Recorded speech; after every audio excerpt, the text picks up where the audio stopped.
Hello, boys and girls. This is Mrs. Wayne Gervasio, and today we're going to be covering Chapter 5, Lesson 5.3, Writing Proportions. We already know what a proportion is and what it looks like, so today we're going to learn how to write them in our sentences and our problems.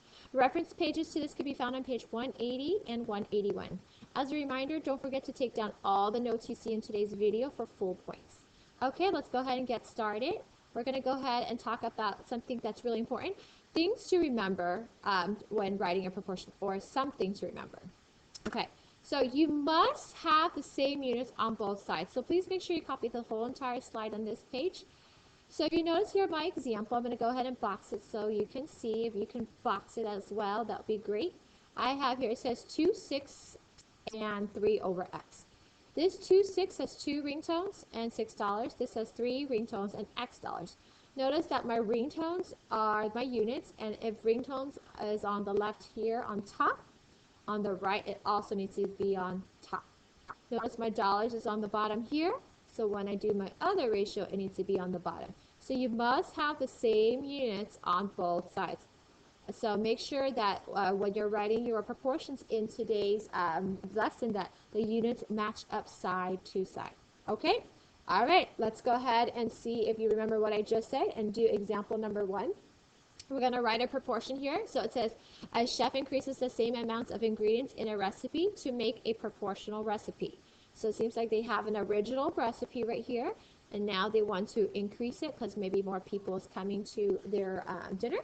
So the new recipe has 6 cups of black beans, and now we want to write a proportion that gives the number of x of tomatoes in the new recipe.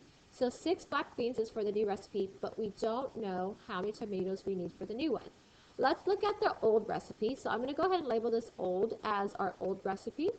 We notice that for our old recipe, since we're talking about black beans, I'm going to put a check on the black beans and tomatoes.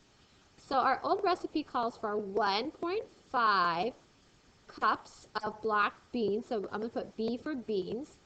And if you notice, they're talking about tomatoes, so I'm going to put under here, they're talking about tomatoes. So I'll look at my recipe. It says 1 tomato. So what I basically did is write a ratio for the old recipe of black beans to tomatoes. Since they talk about black beans first, then tomatoes, I'm going to put black beans and then tomatoes.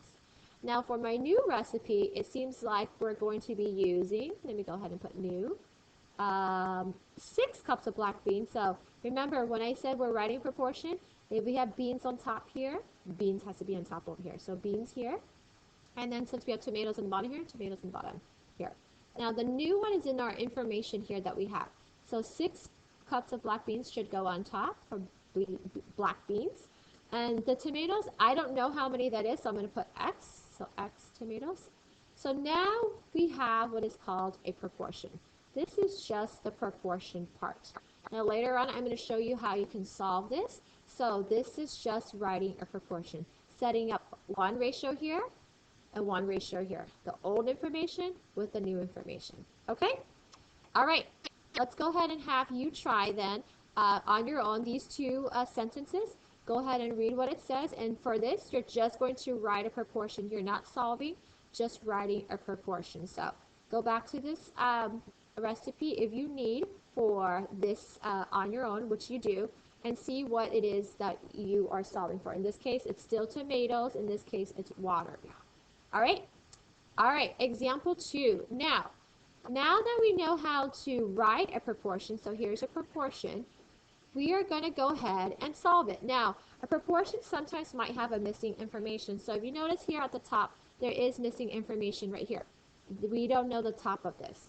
So now what we're going to do is we're going to solve to see what x is. So to do that, what I'm going to do is I'm going to cross multiply. Now in the last lesson we did cross product. That's different. Okay, so this one's called cross multiply. I mean, it's not different, but it's called differently. So cross multiply is similar to cross product. So what we're going to do is we're going to take 3 times 8. 3 times 8 is 24, so we'll put 24 here. And then we're going to do 2 times x. So 2 times x is 2x. Now in between them, we need to include an equal sign since there's an equal sign here. Now if you look at this, this is actually an equation now. So for equations, what you're going to do is you're going to solve for x. So how do you get x by itself? Well, what's happening to the x? It's being multiplied. Opposite of multiply is divide. So I'm going to divide this side by 2 and divide this side by 2. So now we have x is on this side by itself, and 24 divided by 2 is 12. And this is how you solve a proportion. Remember, you just cross multiply the cross products and then solve for the remaining or the missing variable. Okay? Okay, so that is how you solve a proportion, solving for the unknown by cross multiplying. Okay, in example 3, it says to look back to example 1. So again, this is a proportion. So what we're going to do is we're going to cross multiply again. So we have 1 times 6 is 6. And then we're going to do 1.5 is x. I'm sorry, 1.5 times x is 1.5x. And then now what we're going to do is put the equal sign in the middle. And all we're going to do is divide both sides by 1.5 because the opposite of times x, again, this goes back to our old chapters of equations. To get a variable by itself, you do the opposite, which is times. Opposite of times is divide. So we're going to divide both sides by 1.5. And then we have here x is by itself. Let me go ahead and change that real quick. X is by itself. Okay, so 6 divided by 1.5 is what? I'm going to show my work on this side since I can't do it in my head, or if you can't. 1.6 divided by 1.5. Since I have a decimal here, I'm going to go ahead and move it once. And no decimal here, so I'm going to move it once here. Now I have the decimal on top. So 15 into 60 is actually a perfect 4. So we have our answer for this proportion will be 4. So the missing value for this part right here is going to be 4. I'll go ahead and highlight that so you can see that's going to be 4.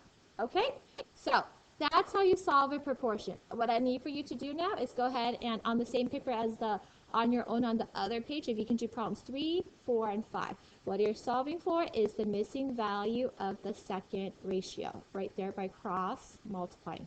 This one is already written for you. This one you'll have to write the proportion and then solve. Okay, so write the proportion and then solve.